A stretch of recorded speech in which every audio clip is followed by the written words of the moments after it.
Odisha anganwadi ladies workers association राज्य साधारण संपादिका अटे। मिनी तो आ पूर्वर मिनी थिला 2856 को ऑलरेडी सरकार घोषणा कर देइथिले। बाकी जहाँ थिला सरकार आम जाइथिलु जनवरी 18 रे आमको डायरेक्टर तो प्रतिश्रुति देइथिले मिनी निश्चिंत रहिबनी। आम गवर्नमेंट ऑफ इंडिया को गोटे लेटर करिछु।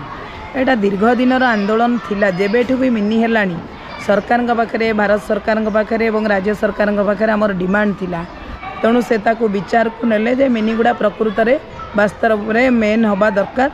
तेणु आमर दीर्घ दिनर डिमांड सरकार भारत सरकार ताकू मानिले एवं से ताकू एमओयू रे बोधे साइन कले। तेणु जो सरकार ताकू कले आ जेहेतु केंद्र राज्य मिलित सरकार ये चली वर्तमान स्कीम। तेणु उभय अर्थ तो केंद्र सरकार भी खर्च करेंगे राज्य सरकार भी खर्च करेंगे। तेणु भारत सरकार को कार्य जेहेतु इम्प्लीमेंट कले ओडिशा सरकार ताकू कार्यकारी करेंगे। से उभय सरकार तो आम निश्चिंत भाव में धन्यवाद देवु। आउ गोटे अचिवमेंट थिला पिला मानकर। आ से मिनी मान भितर बहुत अशांति थिला।